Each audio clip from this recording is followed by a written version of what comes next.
El Nino monsoon को लेकर काफ़ी ज़्यादा मार्केट में बज़ है। लगातार इस तरह की खबरें आ रही कि क्या होगा इस खरीफ सीज़न में, लेकिन खरीफ के बाद रबी सीज़न को लेकर अभी से चिंता बढ़ने लगी है। और ये चिंता इसलिए बढ़ने लगी है कि मॉइस्चर होगा कि नहीं रबी सीज़न के लिए, और कौन कौन फसलों पे, किन फसलों पर इसका असर हो सकता है। इस पर चर्चा करने के लिए आज हमारे साथ एक खास मेहमान हैं, आर्मी में मेजर रहे हैं और देश के ही नहीं दुनिया की भी कई सारी बड़ी कंपनियों में जो एग्री टेक कंपनीज है उसमें सीनियर पोस्ट पे रहे हैं और अब खुद की कंपनी चलाते हैं। राशु एग्री के नाम से उसके फाउंडर हैं राजीव यादव जी। राजीव जी, बहुत बहुत शुक्रिया, आपने वक्त निकाला, इसके लिए धन्यवाद आपका। सर, लोग खरीफ फसलों की चिंता करने में लगे हुए हैं, लेकिन रबी फसलों को लेकर भी काफ़ी ज़्यादा चिंता है और दो मेजर क्रॉप के बारे में मैं आपसे बात करना चाह रहा हूँ। एक गेहूं को लेकर और दूसरा जौ को लेकर। हालांकि जो अभी पिछला जो गया सीज़न है ये तो अच्छा रहा है क्योंकि हमारा एरिया भी ज़्यादा था और प्रोडक्शन भी ठीक ठाक ही थे, चाहे वो बारले को लेकर हो या फिर व्हीट को, गेहूं को लेकर हो। दोनों, गेहूं और जौ दोनों की स्थिति ठीक लग रही थी। लेकिन आने वाले समय में क्या स्थिति दिख रही है? आप इस पूरे मार्केट को, पूरे खबरों को कैसे देख रहे हैं? आपकी रीडिंग क्या है sir? Vishwamohan ji, thank you for आपने अपने शो में आने की अनुमति दी। थैंक यू, मेरे लिए प्रिविलेज है। बहुत बहुत थैंक धन्यवाद यू सो आपका। मच, हमेशा वेलकम है सर।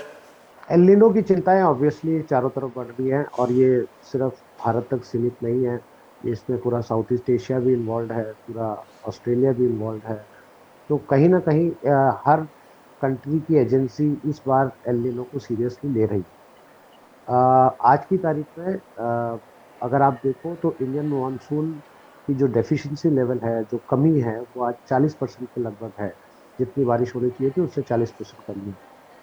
और उसमें साइड में थोड़ा सा खुशी की बात यह है कि आज 13 दिन डिलेड था मानसून, बट एटलीस्ट बॉम्बे में बारिश हो गई है। तो 13 दिन बाद डिलेड मानसून अराइवल हो गए हैं। अदरवाइज पूना और मुंबई जैसे शहर तो पानी की, पीने की पानी की किल्लत में भी आ चुके थे।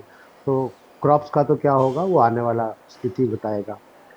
इसके ऊपर से अगर आप देखो तो कहीं ना कहीं जो डैम वाटर्स हैं जिसपे बहुत सारा रबी क्रॉप का, अगर आपने बात करी है आज की तारीख में, हमारे लिए बहुत पूर्व अनुमान होगा, बिकॉज उससे पहले एक खरीफ को देखना बहुत जरूरी है। बट लॉन्ग टर्म पे जो इम्पैक्ट अभी मोटा मोटा समझ में आ रहा है कि डैम्स का वाटर लेवल आज 28 से 30% कम चल रहा है, जो उनकी पीक स्टोरेज कैपेसिटी है। और अगर मानसून अच्छा नहीं रहता है तो इसका मतलब वो स्टोरेज कैपेसिटी में कहीं ना कहीं भारी कमी आ सकती है। और rabi crop as compared to kharif crop अगर आप देखेंगे तो वो इरिगेशन पे ज़्यादा डिपेंड करते हैं। तो अगर इरिगेशन के लिए पानी कम होगा, फॉर एग्जाम्पल अगर अगर इंदिरा गांधी कैनाल में पानी नहीं होगा तो पूरी राजस्थान की फसलों को क्या होगा मैं कुछ कह नहीं सकता, जो इरिगेशन पे हाईली डिपेंडेंट है। This is just an example. और तो उस पॉइंट ऑफ व्यू से आज की तारीख में कंसर्न बना हुआ है।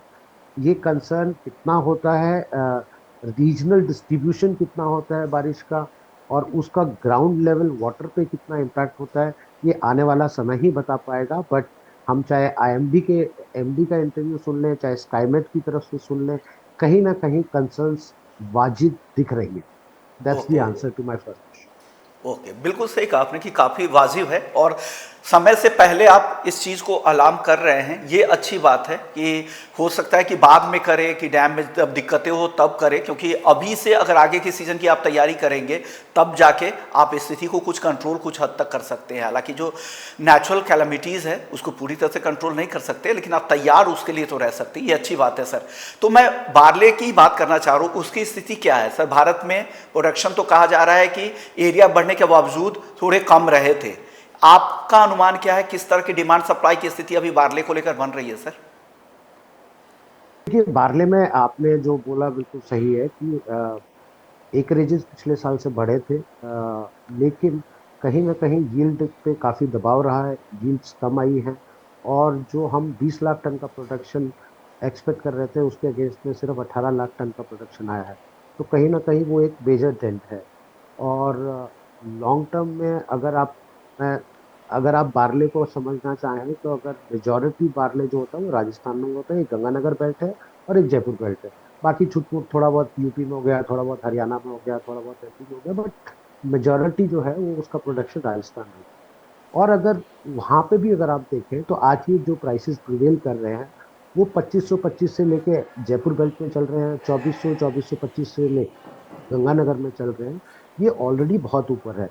तो क्या आज इस प्राइस पे कोई फीड वाला बारले खरीदेगा? द आंसर इज, उसके ऊपर से इस साल जिस हिसाब से गर्मी पड़ रही है, बियर का कंजम्पशन काफी सिग्निफिकेंटली बढ़ा है और कहीं ना कहीं मॉल्टिंग कंपनीज की डिमांड काफी एग्रेसिव रहती हुई दिख रही है आने वाले समय में, क्योंकि उनकी सेल्स काफी अच्छी है और मॉल्टिंग के पास अभी इतना बारले है नहीं है।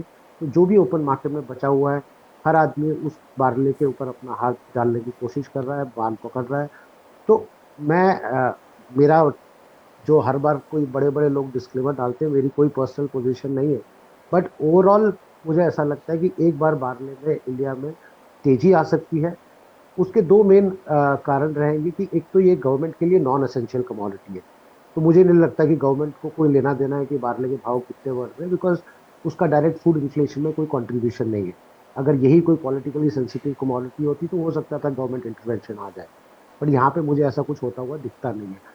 और कहीं ना कहीं मॉल्टिंग कंपनीज में आज अगर स्टेट ऑफ हार्मोज खुल जाता है, उनकी बाकी रॉ मटेरियल्स की सप्लाई, चाहे वो एल्यूमिनियम के कैंस हो, और वो सब सुधरता है, तो वापस एक बार उनका प्रोडक्शन लेवल बढ़ेगा।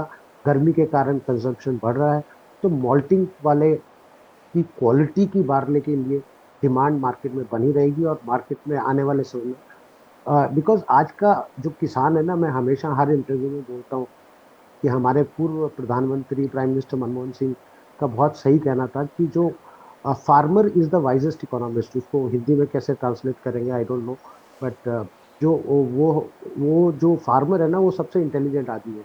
उसको पता है कि अब मुझे इस साल क्या लगाना है, किस चीज में मुझे तेजी मिलेगी। वो हम लोगों से ज्यादा गणित लगा लेता है, मैं ये कहना चाह रहा हूँ। तो उस पर्सपेक्टिव से मुझे लगता है कि पार्ले में एक बार तेजी बनेगी और उस तेजी के कारण वाटर लेवल्स किस टाइप के रहते हैं उस पे स्विंग डिपेंड करेगी। तो आज की तारीख में आगे का व्यू लेना थोड़ा सा डिफिकल्ट रहेगा, but it's too early to comment. But कहीं ना कहीं मुझे बार्ले में थोड़ा सा प्राइस एस्केलेशन दिखता है।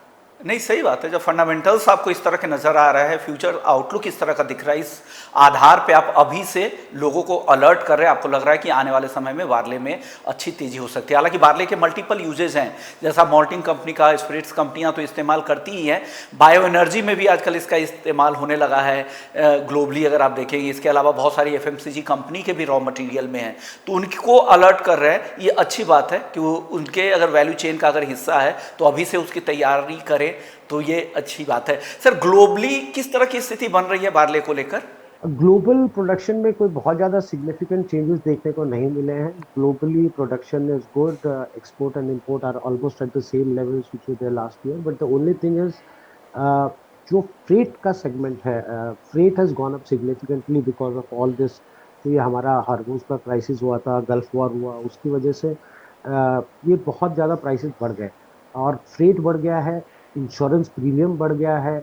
आज आप कंटेनर मंगाना चाहो, बल्क वेसल मंगाना चाहो, तो आज की तारीख में जो मेरे पास इंडिकेशन आ रहे हैं, अर्जेंटीना का जो इंडिकेशन है वो मोटा मोटा नहीं, $280 का है CIF मुद्रा।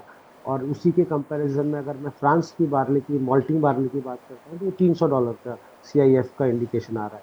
तो उस पर्सपेक्टिव से अभी इंपोर्ट पैरिटी मुझे इतनी एक्टिव लगती नहीं है कि भारत जल्दी से इंपोर्ट कर पाएगा, बिकॉज डोमेस्टिक और इंपोर्टेड में प्राइस डिफरेंशियल काफी है।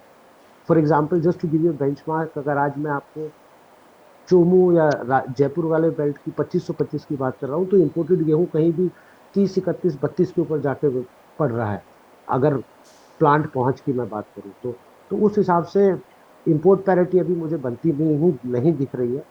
और उसी वजह से थोड़ा मेरा तेजी का आउटलुक बन रहा है। तो ओके, तो आपको लग रहा है कि ये तेजी यहाँ पे जारी सकता है। हमने काफ़ी अच्छे तरीके से समझा दिया है और फंडामेंटल्स भी बता दी कि क्यों आपको बार्ले में तेजी लग रही है। सर, हम जितने भी एग्री एक्सपर्ट से बात कर रहे हैं, सब ज़्यादातर एग्री कमोडिटीज़ को लेकर काफ़ी इस बार बुलिश साउंड कर रहे हैं। ज़्यादातर एग्री कमोडिटी में उनको तेजी लग रही है। बार्ले के अलावा और कौन सी एग्री कमोडिटीज़ आपको लग रही है जहाँ पर तेजी आने वाले समय में दिख सकती है? देखो, पिछले 2 साल ईश्वर का और इंद्रदेव का भारत पे आशीर्वाद रहा है, हमारे पास अच्छा मॉनसून रहा है और हमारे पास राइस भी सफिशिएंट है, व्हीट भी सफिशिएंट है। तो इन दोनों चीज़ों में मुझे कोई बहुत ज़्यादा तेज़ी नहीं दिखती है। पल्सेस एक कंसर्न हो सकता है। अगर वीट की सोइंग हमारे को देखनी पड़ेगी कि वीट का कैसा रहेगा, बिकॉज हालांकि एक तरफ आपने जरूर कहा है कि गवर्नमेंट की प्रोक्योरमेंट 35-36 मिलियन टन हो गई है, बहुत अच्छी बात है, लेकिन इसमें से अंडर रिलैक्स नॉर्म्स के गेहूं कितने हैं वो भी आपको देखना पड़ेगा, बिकॉज मेजोरिटी वही बैठा हुआ है। तो क्या आज फ्लावर मिलर उसको अपनी मिल में चला के ओएमएसएस के अंडर अगर उसको मिलता है तो क्या वो अच्छी क्वालिटी की मैदा या एंड प्रोडक्ट्स बना पाएगा? I don't know. तो तो ओवरऑल अभी थोड़ी सी सिचुएशन कॉम्प्लेक्स है। कल ही एक इंटरव्यू में मैं सुन रहा था कि अगस्त का महीना जो है वो बारिश के पॉइंट ऑफ व्यू से बहुत क्रिटिकल है। जुलाई में टचवुड हमारे को थोड़ी बहुत ठीक ठाक बारिश हो जाएगी, किसानों को एक सोइंग का मौका मिलेगा। बट उसके बाद अगस्त में एक बार अगर सिग्निफिकेंट गिला पड़ता है तो खरीफ क्रॉप तो इम्पैक्ट होगी ही होगी टू सम एक्सटेंट। और उसके बाद अगर अंडर वाटर टेबल इम्पैक्ट होता है, डैम्स का वाटर लेवल इम्पैक्ट होता है, तो उसका इनडायरेक्ट इम्पैक्ट हमें रबी फसलों पे भी देखने को मिल सकता ओके, डेफिनेटली। तो ये जो आउटलुक है, हालांकि कुछ चीज़ें कंट्रोल रहती है सरकार के हाथ में, लेकिन उसके बावजूद जैसा आप कह रहे हैं गेहूं को लेकर, और लगातार पूरे सीजन में हम इसकी चर्चा भी कर रहे थे कि क्वालिटी को लेकर, गेहूं की क्वालिटी को लेकर, जिस तरह की सरकारी खरीद हुई है जिस क्वालिटी पे, अगर वो माल अगर बाजार में मिलता है तो डेफिनेटली क्या इंडस्ट्री उसे एक स्टैंडर्ड प्रोडक्ट के तौर पर उसका इस्तेमाल कर पाएगी क्या? तो ये भी चिंता है। हो सकता है कि गेहूं की सप्लाई तो बहुत दिख रही होगी, बम्पर सप्लाई दिखेंगे, उत्पादन के नंबर भी दिखेंगे, लेकिन क्या वो यूज लाइक है कि नहीं, ये भी एक बड़ा सवाल है। सर, एक सवाल जाते जाते आपसे मैं एडिबल ऑयल पे भी पूछ रहा हूँ, यहाँ पे आउटलुक क्या है? क्योंकि सोयाबीन के हमारे काफ़ी ज़्यादा व्यूअर्स हैं, वो लगातार इस तरह के सवाल पूछते भी कि सोयाबीन में क्या होने वाला है। आपको क्या लग रहा है सर यहाँ पर? है। तो अगर आप एमपी और महाराष्ट्र के किसानों की बात करो तो उनको उनके लिए ये फर्स्ट चॉइस ऑफ क्रॉप है as far as kharif crop is concern, कि अगर मुझे दो बारिश भी मिल गई तो मैं सबसे पहले सोयाबीन बोना चाहूँगा एज ए किसान। तो सोयाबीन की सोइंग पे मुझे डाउट नहीं लगता है कि एकरेजेस बढ़नी चाहिए, that's my outlook. But on a long term basis कि सितंबर अक्टूबर तक जाते जाते बारिश कैसी होती है और उसका आउटलुक कैसा रहता है वो, और उसका यील्ड कैसा आता है वो आने वाला वक्त ही बता।